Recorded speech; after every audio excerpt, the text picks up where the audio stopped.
especiales, que tienen un tratamiento distinto, diferente al procedimiento común.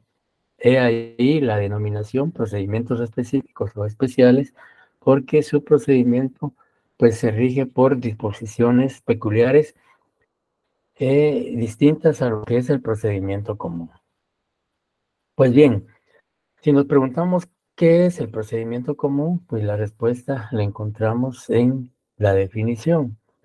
Y se dice que el procedimiento común es el procedimiento normal u ordinario mediante el cual se desarrolla el proceso penal en las diferentes etapas que conforman el mismo. En términos generales, todo hecho delictivo que se ponga en conocimiento de la autoridad competente para que el ente responsable de la investigación y persecución penal proceda a iniciar la acción penal, la investigación y persecución penal, pues todo este procedimiento se desarrolla en el procedimiento común. Es decir, por eso se dice que es el procedimiento normal. Es decir, que el proceso penal generalmente se desarrolla a través del procedimiento ordinario, del procedimiento común. Y decía, a diferencia pues de los otros procedimientos especiales que el Código Procesal Penal regula y son especiales porque, digamos, algunas formalidades, requisitos y sobre todo su procedimiento es distinto al procedimiento común. Y el procedimiento común está estructurado o se integra de las 5 etapas o 5 fases del proceso penal guatemalteco. En primer lugar, encontramos el procedimiento preparatorio, que es la primera fase del proceso penal de Guatemala y que más adelante vamos a explicar. Y concretamente, pues es la fase de investigación que desarrolla el Ministerio Público. La segunda etapa es el procedimiento intermedio, que es prácticamente la fase en donde se discute por el juez, las partes, la procedencia o improcedencia del acto conclusivo que presenta el Ministerio Público al concluir su investigación, que también vamos a explicar en las próximas clases. Y en tercer lugar encontramos el procedimiento del juicio oral y público o debate, en donde pues también se discute la posible participación y responsabilidad penal del acusado o su inocencia.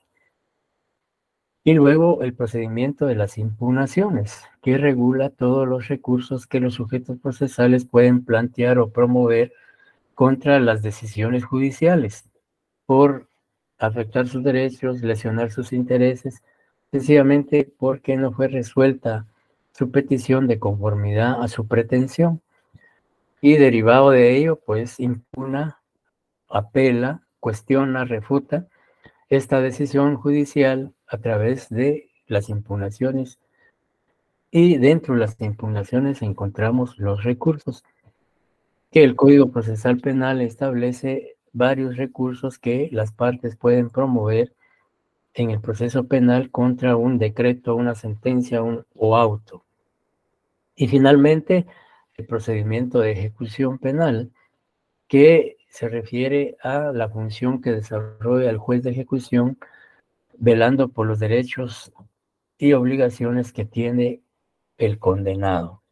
Es decir, que la función o la intervención del juez de ejecución va a tener verificación posteriormente a que el acusado sea condenado y esté cumpliendo su pena.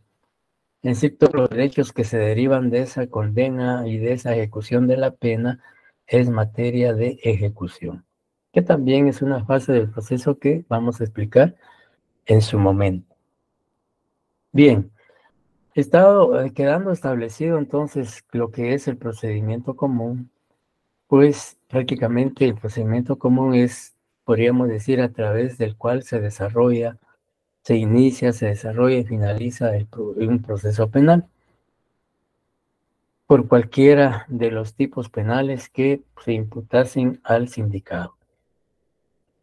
Pero, digamos, si bien es cierto, el procedimiento común viabiliza el desarrollo, el desenvolvimiento de ese proceso penal, también dentro del procedimiento común encontramos incidentes o encontramos circunstancias que pretenden en forma provisional o en forma definitiva impedir el desarrollo de ese proceso penal.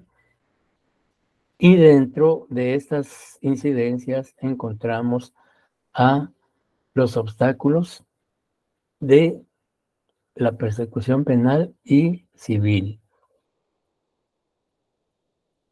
Realmente, estos obstáculos, como les decía, tienen como finalidad fundamental limitar o impedir que el proceso penal que se ha iniciado en un momento dado, en un momento dado, pues no continúe su desarrollo, no continúe el desenvolvimiento.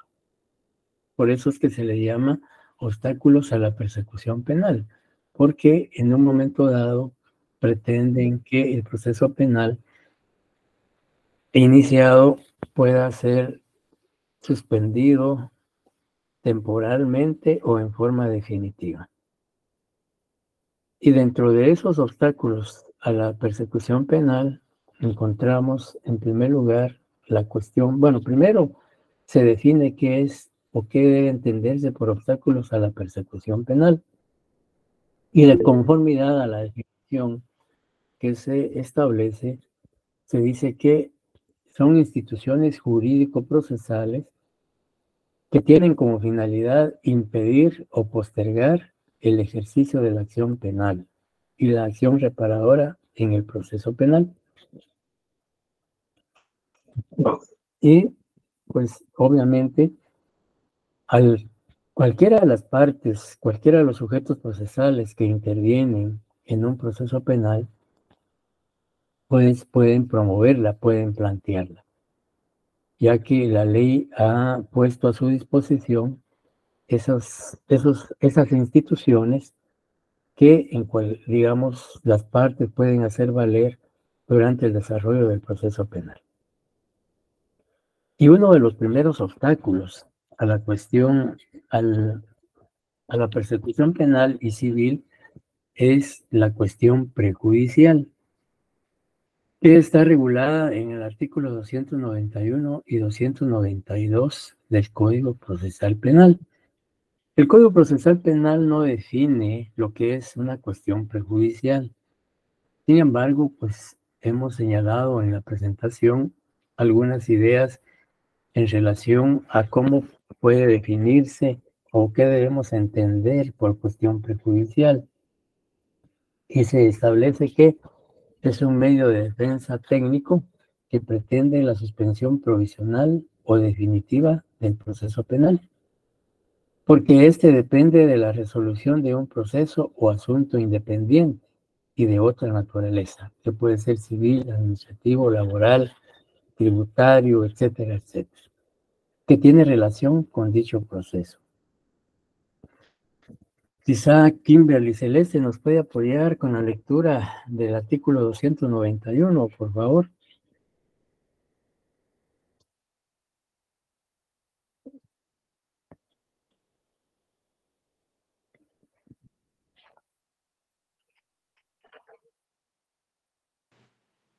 Bien, sin Lidia Mijano nos podría apoyar. Con mucho gusto, licenciada. Muchas gracias. 291, dijo, ¿verdad? Por favor. Artículo 291, cuestión perjudicial. Si la persecución penal depende exclusivamente del juzgamiento de una cuestión perjudicial, la cual, según la ley, debe ser resuelta en su proceso, independientemente, este deberá ser promovido y proseguido por el Ministerio Público con citación de todos los interesados, siempre que la ley que regula la cuestión lo permita. Cuando el Ministerio Público no esté legitimado para impulsar la cuestión perjudicial, notificará sobre su existencia a la persona legitimada y la requerirá. A su vez, noticias sobre la promoción del proceso y su desarrollo. Muchas gracias. Bien, como les decía, el Código Procesal Penal no define lo que es la cuestión prejudicial, solamente establece que si un asunto que se está ventilando en el proceso penal depende de la resolución de otro asunto que se está discutiendo en otra vía, que puede ser civil, como decimos, laboral o administrativo, se puede promover una cuestión prejudicial. Es decir, cuestión prejudicial porque previo a que se dé el juzgamiento de la persona, pues puede promoverse una acción, la cuestión prejudicial, con la finalidad de que el proceso penal no continúe, provisionalmente pueda, digamos, inactivarse o suspenderse, o en forma definitiva. Y vamos a poner un ejemplo para comprender o ilustrar básicamente lo que es la cuestión prejudicial. Imaginémonos que, digamos, en un juzgado de instancia civil se inició un juicio ordinario en donde dos partes están discutiendo la propiedad o posesión de un bien inmueble y que cada uno de ellos argumenta ser el propietario. Y pues esa demanda se está realizando digamos, en un juzgado civil.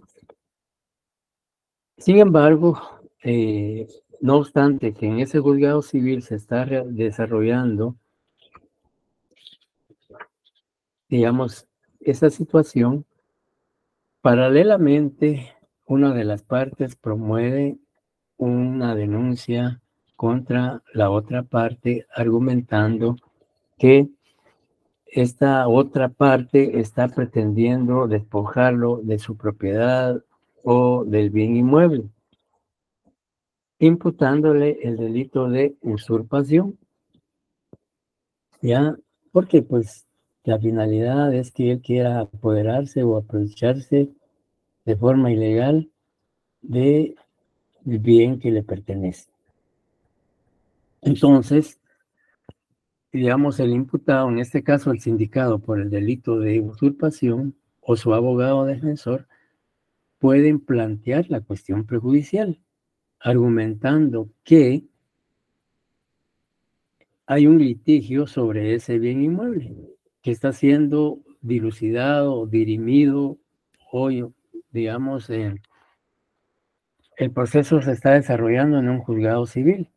Y en tanto el juez civil no dicte sentencia declarando quién de los dos es el propietario, pues no puede argumentarse que él o la otra parte del sindicado esté cometiendo el delito de usurpación, porque en aquel proceso civil él está probando también que tiene derecho sobre esa propiedad. Entonces promueve la cuestión prejudicial argumentando que el proceso penal no puede continuar en virtud de que hay un asunto civil sobre el mismo bien inmueble.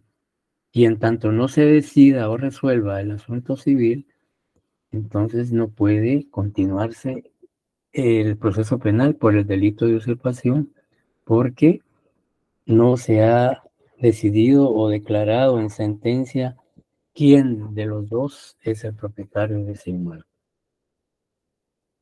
O pudiera verse también en el área administrativa, que a un funcionario público en el ejercicio de su función se le podría iniciar un proceso penal por la comisión de un hecho delictivo y que paralelamente en esa institución se está desarrollando un proceso administrativo en su contra por la misma situación y que se puede plantear una cuestión prejudicial en el sentido de señalar que en tanto no se resuelva ese proceso administrativo que declare que la conducta exteriorizada por el funcionario se subsuma o encuadre en un tipo penal. Entonces, también podría promoverse una cuestión prejudicial, porque la misma situación se está discutiendo en ambas vías y en tanto no se declare esa situación, pues no puede, digamos, llevarse el proceso penal. No sé si queda claro esto de la cuestión prejudicial o que tengan alguna duda hasta el momento. No, Lick, todo claro. Gracias. Bien, ¿quiénes pueden promover la cuestión prejudicial? Pues los sujetos procesales, cualquiera de las partes. Puede ser el imputado, su defensor, el Ministerio Público y si existiese el querellante adhesivo dentro del proceso, pues también lo podría hacer.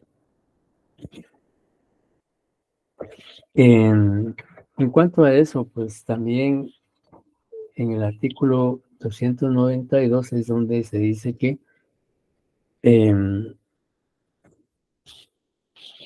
la existencia de una cuestión prejudicial podrá ser planteada al tribunal por cualquiera de las partes, por escrito fundado.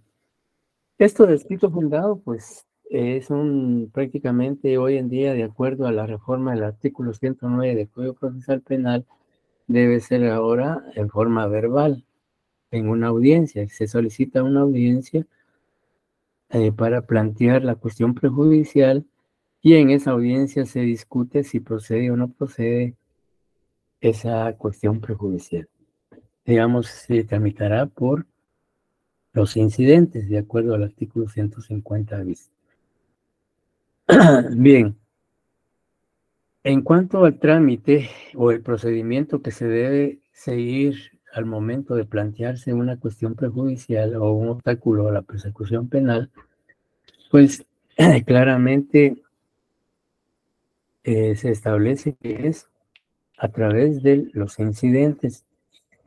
Y los incidentes, pues, prácticamente está el trámite o el procedimiento, está establecido en el artículo 150 bis, que se señala, pues, es que eso se discute en una audiencia y luego de que los argumentos de las partes y los medios de convicción que presenten, pues el juez debe resolver y decidir qué ocurre.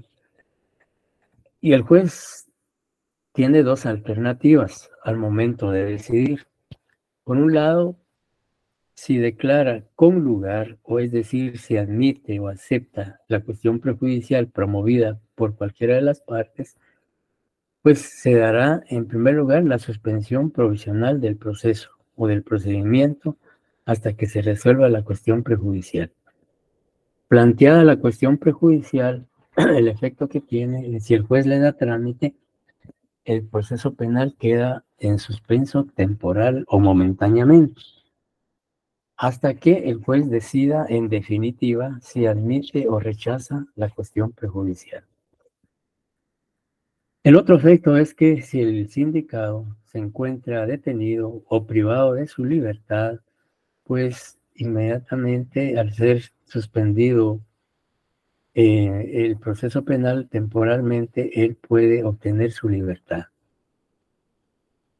Pero además, el efecto que señala la ley es que el artículo 192 dice que el Ministerio Público puede realizar los actos de investigación urgentes, útiles y pertinentes, es decir, aquellos actos de investigación que no pueden demorarse, que no pueden obviarse por ser, digamos, importantes para el esclarecimiento de la verdad y el establecimiento de la responsabilidad o participación del imputado y la existencia del delito.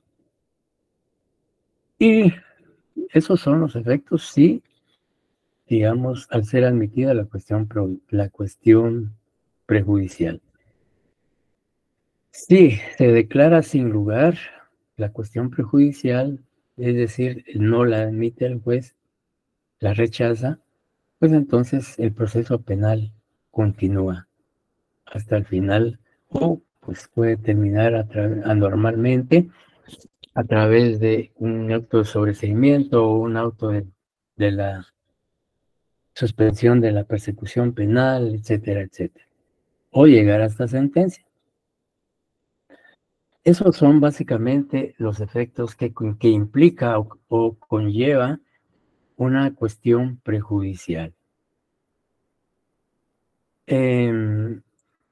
Además de esto, también como otro obstáculo a la persecución penal, encontramos el antejuicio. El artículo 293 básicamente es el único que se refiere al antejuicio en el Código Procesal Penal.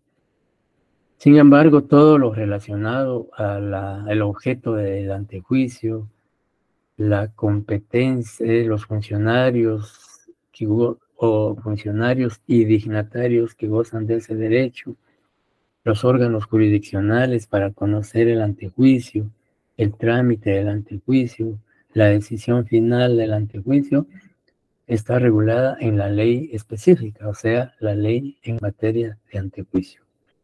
Es una ley que muy pequeña, que si mucho tendrá unos 40 y algo, 23 artículos. Es una ley bien breve. Sin embargo, el Código Procesal Penal pues no define lo que es un antejuicio, como normalmente los códigos nunca definen a las instituciones, sino que únicamente establecen requisitos, formalidades y procedencia y procedimiento. Sin embargo, sabemos que el antejuicio es una garantía constitucional y, como dice la presentación, consiste en el derecho que tienen algunos funcionarios públicos de no ser sometidos a proceso penal sin que previamente se declare con lugar el antejuicio promovido en su contra. Es decir, que, digamos,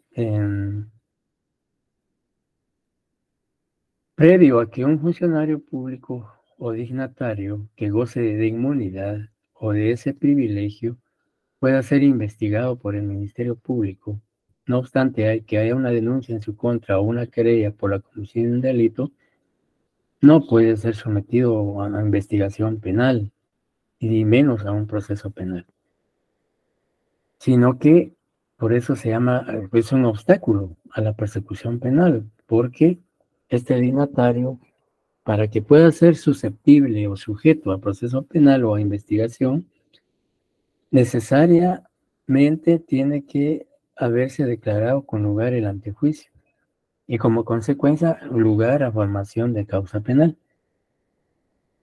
Entonces, y así lo establece el artículo 293, que le vamos a pedir a Luis Ramírez si nos apoya con la lectura del artículo 293.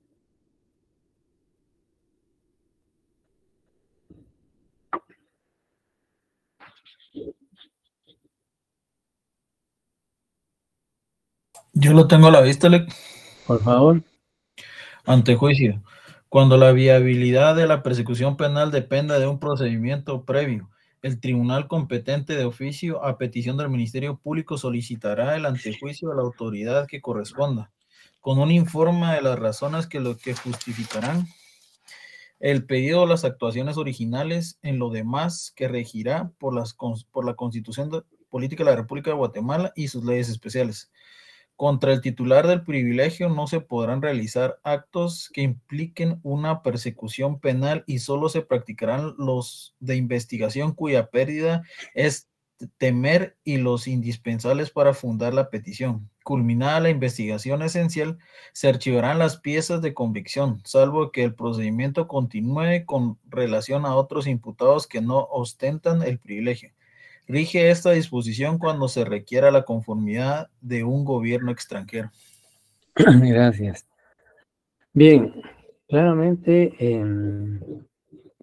la ley pues claramente dice que previo a que un funcionario dignatario público pueda ser sometido a proceso penal, tiene que agotarse el trámite del antejuicio. Y que no puede existir la posibilidad de que exista una investigación penal. Sin embargo, en el segundo párrafo del artículo 293 se dice que contra el titular del privilegio no se podrán realizar actos que impliquen una persecución penal. Y solo se practicarán los de investigación, cuya pérdida es de temer, y los indispensables para fundar la petición. Este párrafo ha generado mucha discusión y un poco de controversia en la práctica forense, es decir, en la práctica y en la realidad. Porque por un lado el artículo señala que no puede practicarse ninguna investigación con matices penales o actos eminentemente penales. Sin embargo, el mismo párrafo señala que sí se pueden practicar diligencias de investigación cuya pérdida es de temer y los indispensables para fundamentar la petición. Esto, como les decía, ha generado hasta cierto punto alguna confusión en qué actos, aunque realmente el abogado, tanto juez como fiscal, son conocedores de la ley y el derecho y tienen que saber distinguir qué es un acto de investigación puramente penal y qué es un acto de investigación puramente administrativo, que no tenga matices penales o de investigación en materia penal. Y la razón es porque, digamos, todo antejuicio tiene que estar fundamentado. Por eso la ley de antejuicios dice que los antejuicios no deben plantearse por razones políticas, por razones espurias, por razones que no sean prácticamente hechos o actos que en un momento dado se consideren como, digamos, que transgreden la ley penal o que se subsuman en un tipo penal.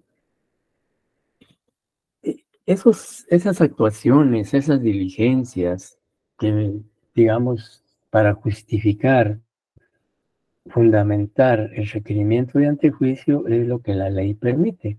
Por ejemplo, algunos documentos, informes administrativos que hagan creer o presumir que la conducta asumida por el funcionario o dignatario público pueda encuadrar en un tipo penal. Entonces, esos hechos, esos actos o esas actuaciones sí son permisibles o viables para fundamentar el antejuicio. Y les decía que eso ha generado discusión porque es realmente una línea bien delgada que separa los hechos o actuaciones puramente penales y esos hechos y actuaciones que no revisten características penales. Y la ley pues señala que el antejuicio es para algunos funcionarios o dignatarios, porque muchas veces cuando se pregunta, dice, ¿qué es el antejuicio? Dice, es el derecho o garantía que tienen todos los funcionarios públicos. Y no es cierto, no son todos, sino la Constitución y la ley de antejuicios especifica qué funcionarios, qué dignatarios públicos gozan de este privilegio o de esa inmunidad. Bien, entonces ya vemos que el artículo 293 pues, se refiere a lo que es el antejuicio como una forma o como un obstáculo a la persecución penal y civil. Y también se establece en el artículo 293 qué facultades se tienen para fundamentar el requerimiento de antejuicio. ¿Alguna duda antes de seguir?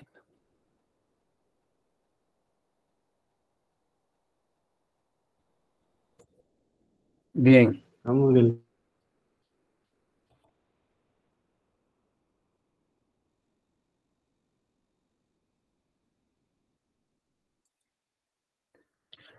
Bien, otros obstáculos a la persecución penal son las excepciones.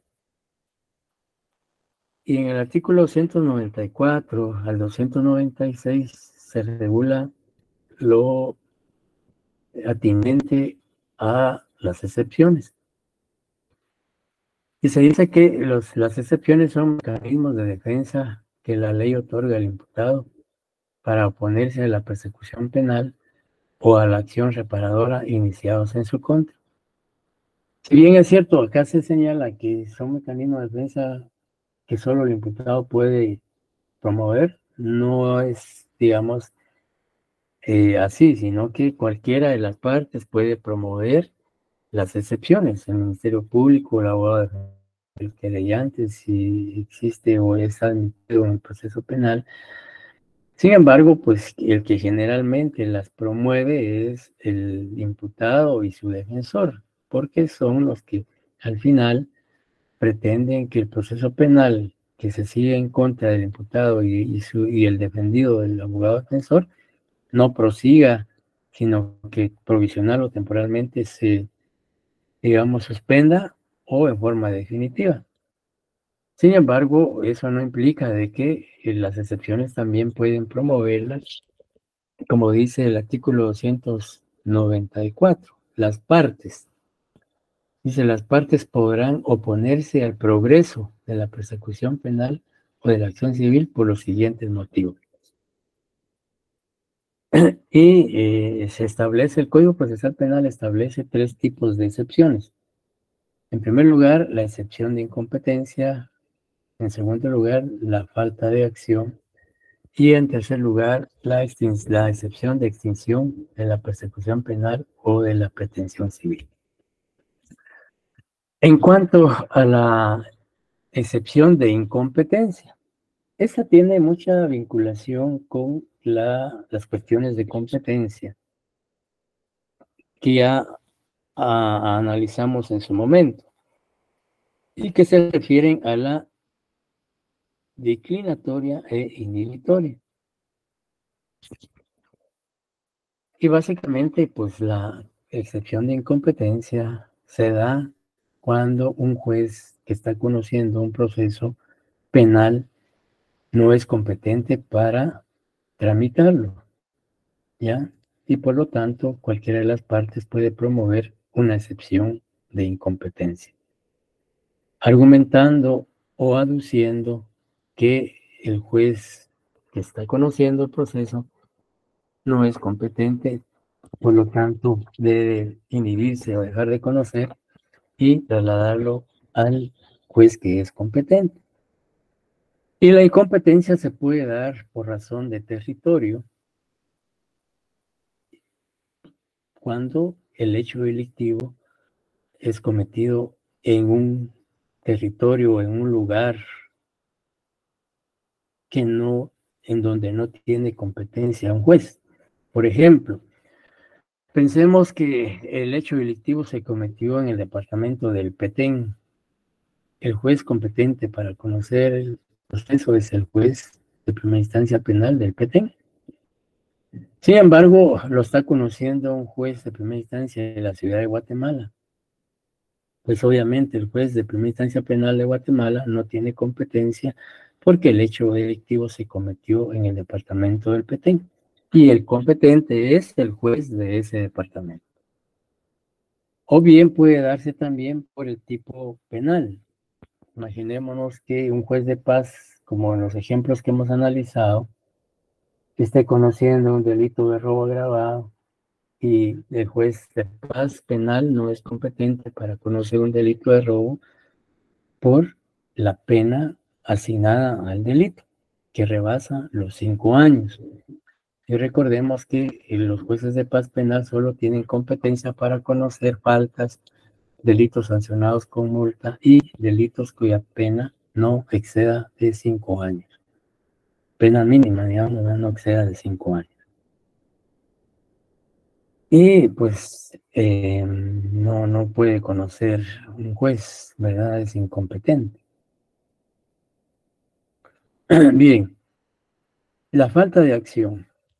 La excepción de falta de acción básicamente procede cuando la acción penal no debía o no puede promoverse, no podía promoverse. O bien, no obstante haberse promovido, no puede proseguir o no puede continuar el proceso penal en virtud de que durante su trámite surge un impedimento u obstáculo legal que impide su prosecución. Y un ejemplo en este caso es el antejuicio, ¿ya? Que digamos, o también podemos citar como ejemplo que el Ministerio Público haya iniciado de oficio una investigación por un delito de acción privada. Ya, ahí hay falta de acción porque no podría el Ministerio Público accionar porque es competencia únicamente del agraviado víctima promover la querella. Y también en aquellos casos en donde el Ministerio Público inicia de oficio una investigación en aquellos delitos que requieren instancia particular o que previamente a que el Ministerio Público inicie investigación, es necesario que el denuncia o la querella correspondiente.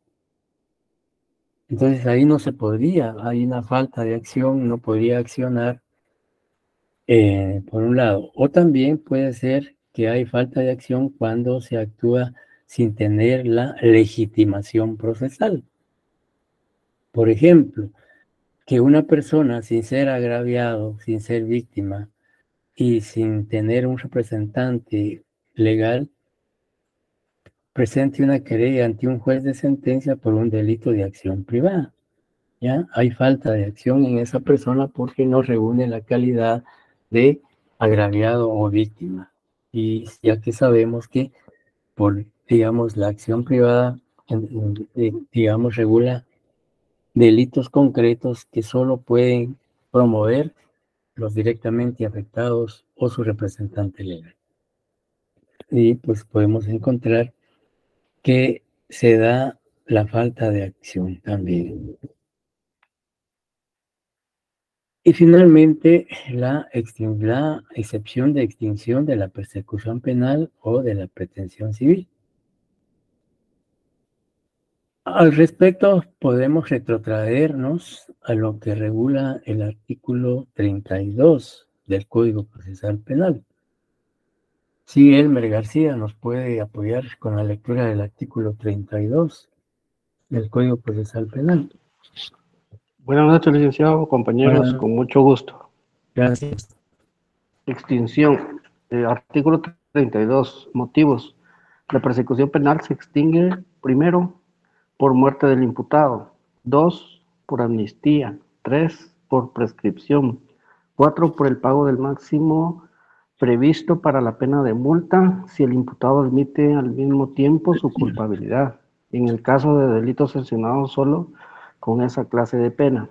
5, por el vencimiento del plazo de prueba sin que la suspensión sea revocada cuando se suspenda la persecución penal. 6, por la revocación de la instancia particular en los casos de delitos privados que dependan de ella.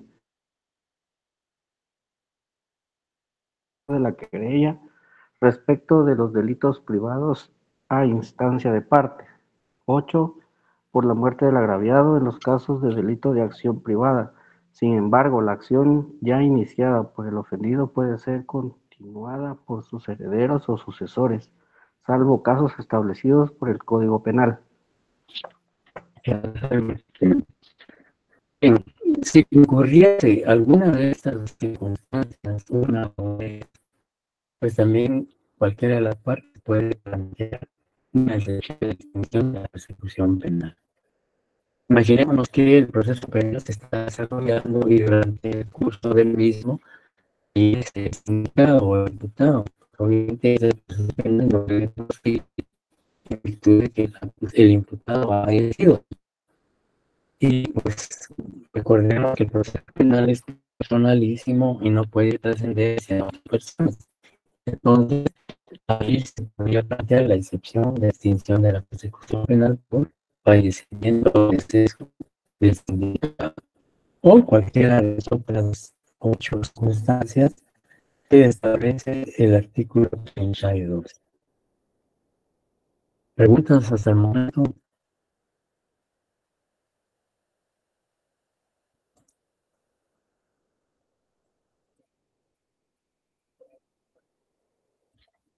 Estamos Todo bien, bien, licenciado. licenciado. Gracias, muy amable. Bien, el planteamiento. En el artículo 294, si pudiera alguien darle lectura al 294.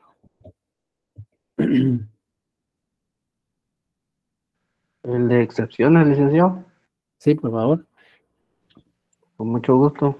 Gracias. Excepciones, las partes podrán oponerse al progreso de la persecución penal civil por los siguientes motivos.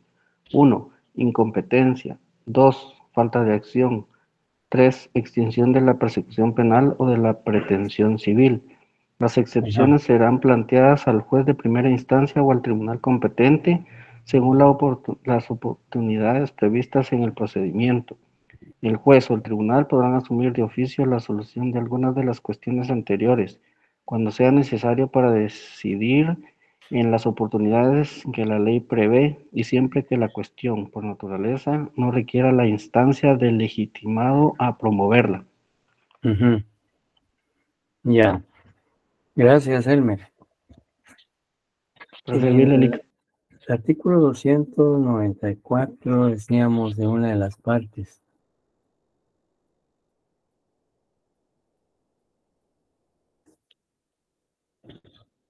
Dice, en la etapa preparatoria intermedia ante el juez de primera instancia, contralor de la investigación, y en el debate ante el tribunal de sentencia. Sin embargo, pues, de acuerdo al artículo 294, en los párrafos segundo y tercero, dice, serán pasadas a primera instancia o tribunal competente. Esto cuando se dice el juez de primera instancia, al juez contralor de la investigación, es decir, el juez que está tramitando el proceso, o al tribunal competente, que puede ser ya si está ¿me están escuchando? No, licenciado, no se le escucha muy bien. ¿No? Se escucha entrecortado, Lic. Sí, Sí, entrecortado. se escucha, Lic. Permítame, vamos a ver qué está pasando. Un momentito, por favor.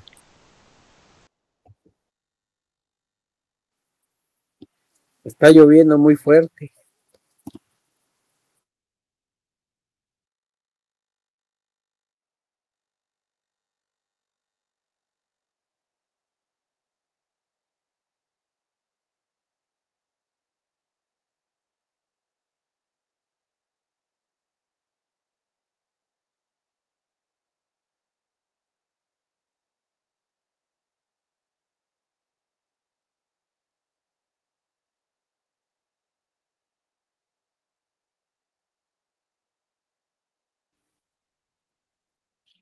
¿Y ahorita me escuchan? Sí, Fuerte y licenciado, claro, se le Lic. escucha. Gracias. Sí, empezó la lluvia aquí también.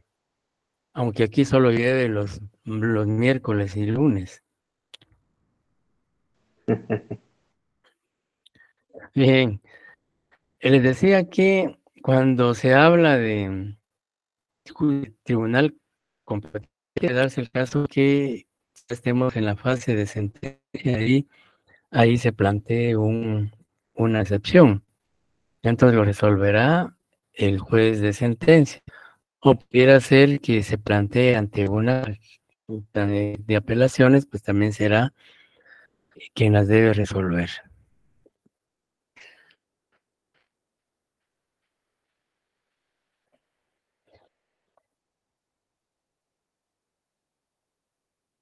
Bien, en cuanto al trámite de las excepciones, el artículo 295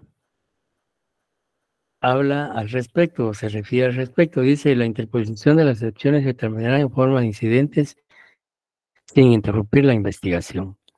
Las excepciones no interpuestas durante el procedimiento preparatorio podrán ser planteadas en el procedimiento intermedio. ¿Ya? de acuerdo al artículo 295. Entonces, las excepciones se pueden plantear en la etapa preparatoria o en la etapa de investigación, como lo vimos, como lo señala el artículo 294, ante el juez contralor de la investigación.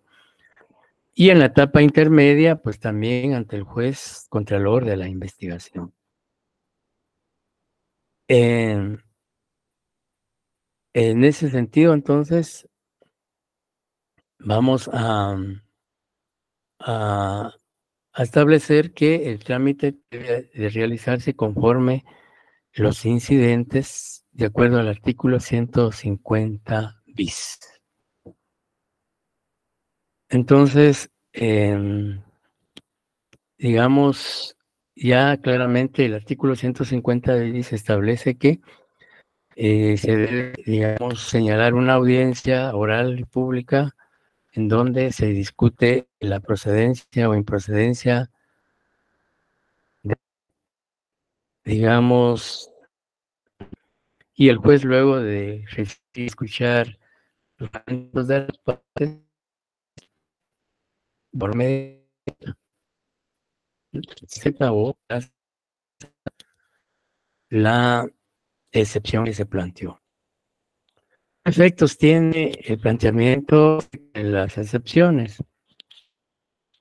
De acuerdo al artículo 196, en la cuestión de incompetencia, será resuelta, dice, será resuelta, dice en algunos códigos, pero el término correcto será resuelta antes de cualquier otra. Es decir, que si durante el desarrollo del proceso se promueve una excepción, y sobre todo si es de incompetencia, el juez debe resolverlo lo más inmediato posible antes de resolver otras situaciones. ¿Por qué?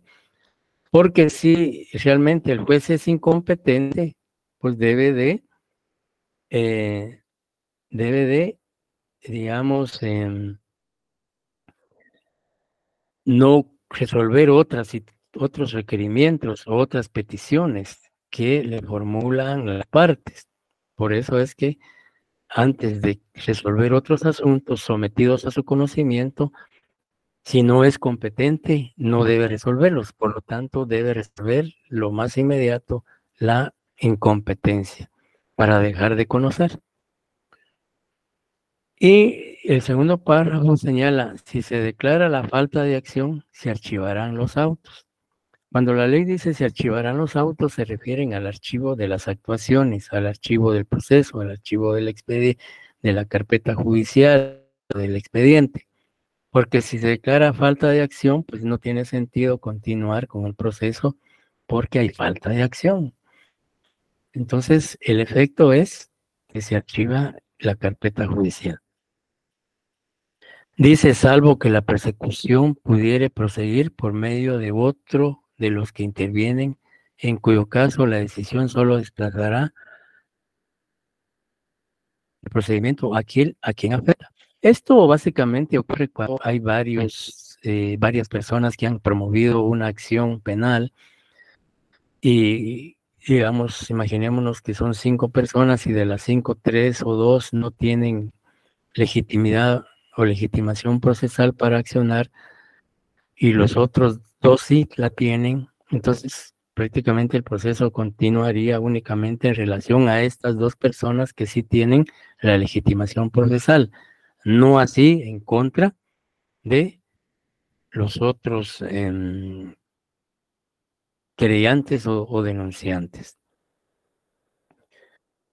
Y también el efecto que se tiene es que en los casos de extinción de la responsabilidad penal o de la pretensión civil, si se decretara, digamos, en los casos de extinción de la responsabilidad penal, se decreta el sobreseimiento. Por ejemplo, en lo que mencionaba yo hace un momento, si se plantea una excepción de extinción de la responsabilidad penal por muerte del imputado, pues se podría dictar un sobreseimiento de ese proceso. Entonces,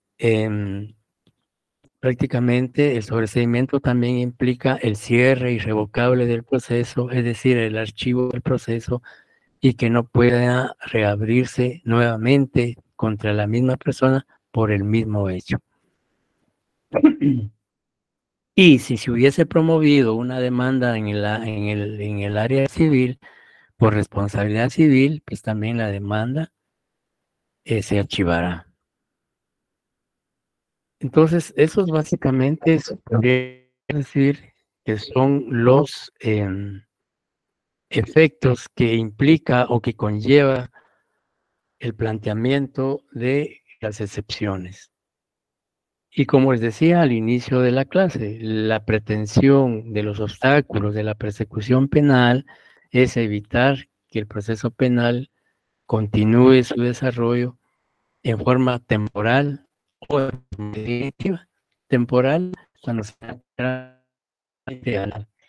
al obstáculo, a la persecución penal, que puede ser cuestión prejudicial, antejuicio o excepciones, y el proceso penal, por decirlo así, se paraliza hasta que no se decida si se admite o se rechaza el obstáculo a la persecución penal. Ya vimos que si se rechaza, el proceso penal continúa, y si se admite, pues el proceso penal se suspende en forma definitiva. Bien, en cuanto a otras circunstancias relativas a los obstáculos a la persecución penal, también ya lo señalamos, lo que establece el artículo 296.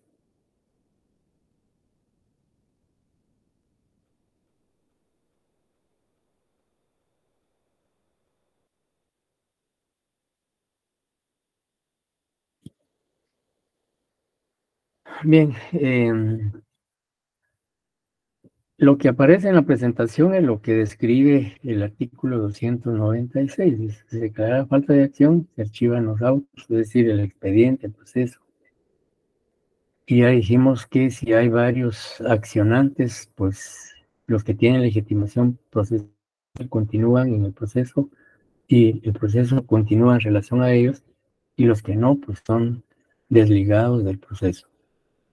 Y si se declara la extinción de la responsabilidad penal o de la pretensión civil, se decreta el sobreseimiento o se rechazará la demanda. El sobreseimiento, como es una forma anormal de concluir un proceso penal, lo vamos a abordar en las próximas clases. ¿Ya? Pero es una forma, decíamos, anormal de terminar un proceso penal, porque la forma normal es a través de una sentencia. Sin embargo, la ley pues establece varias maneras de concluir un proceso penal, no necesariamente a través de la emisión de una sentencia. Como decía, puede ser por sobreseimiento, por extinción de responsabilidad penal, un auto definitivo. Puede ser también por la aplicación de medidas desjudicializadoras, etcétera, etcétera. Entonces, prácticamente, si no hay ninguna duda o pregunta, pues con esto estaríamos concluyendo el tema de esta noche. Y el día jueves, que tendremos clases, que es la última clase previa al examen del próximo martes 10 de octubre. Entonces, el jueves vamos a hablar sobre el examen, el segundo examen parcial, luego de que concluyamos el tema de que iniciemos el tema que corresponde el día jueves, pues también hablaremos sobre el segundo examen parcial. ¿Alguien ha levantado la mano? Yo le tengo una pregunta, disculpe, ¿no sabe para cuándo estarán las notas de la comprobación de lectura? Las notas ya están, no se han subido porque se van a subir juntamente con el segundo parcial, que no podemos subir solo las notas de la comprobación de lectura y después las notas del segundo parcial. Entonces, como es una sola nota, pues se tienen que integrar. Y después del segundo parcial, entonces ya subiremos las notas ya sumadas la comprobación de lectura de 15 puntos y los 25 del segundo parcial. O sea, las notas ya prácticamente el sistema las calificó automáticamente ese mismo día. Yo ya revisé y pues ya prácticamente solo las vamos a integrar después del segundo parcial. Gracias, Lick. ¿Cómo nos fue, Lick? Ahí está la segunda. Pues en la mayoría, pues creo yo que anda entre 10 puntos, y algunos que tienen 7, 6, que es el mínimo, ¿verdad? Y un máximo de 13, 14 puntos. Gracias, Lick. Lo bueno es que el examen va a venir fácil. Ah, sí, regalado va a estar. Ahí sí que... Gracias, Lick. No solamente va a ser objetivo como siempre. Y Sí, muchas gracias. el día jueves vamos a hablar respecto al examen, el contenido, la metodología, que va a ser prácticamente la misma, pero en cuanto al contenido, pues como tenemos todavía pendiente el tema de jueves y todavía nos falta mucho, y ya imagínense, ya estamos a mediados de la próxima semana, ya prácticamente ya 10 de octubre, nos quedan clases muy pocas, pero vamos a tratar de agotar el programa. Bien, entonces si no hay Licenciado, ¿puedo tomar la palabra un momento? Por favor. Muchas gracias por toda la información, licenciado, y gracias por darnos información para el día jueves. Solo le quisiera contestar al compañero Vinicio Tobías, que dice que justamente que tienen que ver los pueblos justamente en las manifestaciones, cuando son los pueblos originarios y pueblos indígenas que son los que pues lideran las manifestaciones hoy en día y los que defienden la democracia. Si el compañero cree que burlarse de un tipo de pues danza a la lluvia justamente no es racismo, pues él concluirá que justamente su análisis se basa siempre en la Constitución y el tema electoral, ¿verdad? Y en temas, pues, básicamente de su código procesal penal, porque no puede pensar más allá de su propio pensamiento social, ¿verdad? Pero nada, solo quiero hacerles aclarar, compañeros, de que todos tenemos la capacidad de poder pensar más allá de nuestro código procesal penal. Gracias, licenciado, disculpe la intersección y disculpe el momento. Y si él se ríe de eso, pues ya sabemos qué tipo de persona es, que no le interesa la democracia ni tampoco burlarse de las personas que luchan por mantener a flote nuestro país, y lo único que está es como para, pues, aplaudirle a las acciones del Ministerio Público. Muchas gracias, Vinicio. ¿En qué momento me reí? Perdón, Lick, la verdad es que todo se salió del contexto. Bueno, tiene derecho a réplica. Si desea hacer uso del... Claro, por supuesto. Lo que pasa es de que todo nace en contexto, para poner en contexto usted, porque aquí yo puse, cuando a usted se le fue al internet la señal, yo hice un comentario donde donde argumenté, o más bien hice el comentario de que quizás por las manifestaciones se le había ido la señal a usted. Entonces hubo un compañero que él dijo que tal vez estaban haciendo danza a la lluvia. ¿En qué momento se concatena un posible pensamiento de racismo o algo así? Yo no lo veo, porque fuimos muchas personas las que pudimos habernos manifestado, tal y como lo establece la Constitución, que nos da el derecho a podernos manifestar, que pudimos ir a Constitución, al Ministerio Público, a ejercer precisamente ese derecho de manifestarnos, ¿verdad? No creo que haya encuadrado en racismo, la verdad, como él lo dice, pero... si es burla, yo contesté que en qué momento encuadraba eso en racismo. Ni siquiera era para mí el comentario, pero yo solo quise...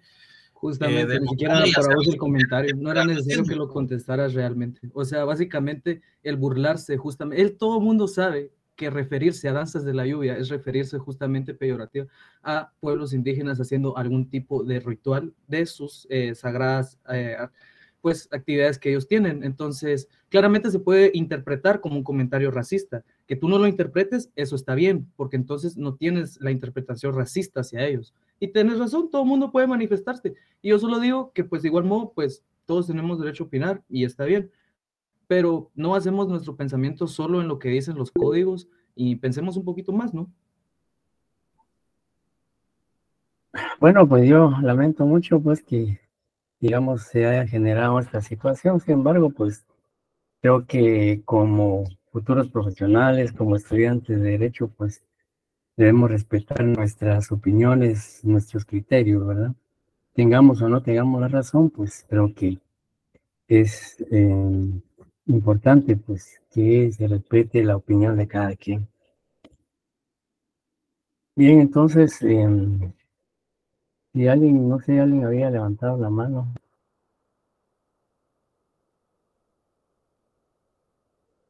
Bien, si no, entonces, compañeros, les deseo una feliz noche, un buen descanso y Gracias, terminamos licenciado. prematuramente para que puedan estudiar todavía para el examen de mañana. Gracias por su tiempo.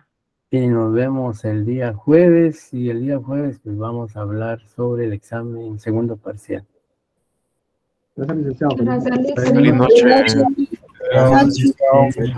Buenas noches. Licenciado. Feliz noche, Buen licenciado. descanso. Buenas noches. Buenas noches, licenciado. Buenas noches. Buenas noches. Muchas gracias, Lick. Feliz noche. Buenas noches. Gracias por su La orden. paciencia. Gracias, igualmente. Gracias. Buenas noches.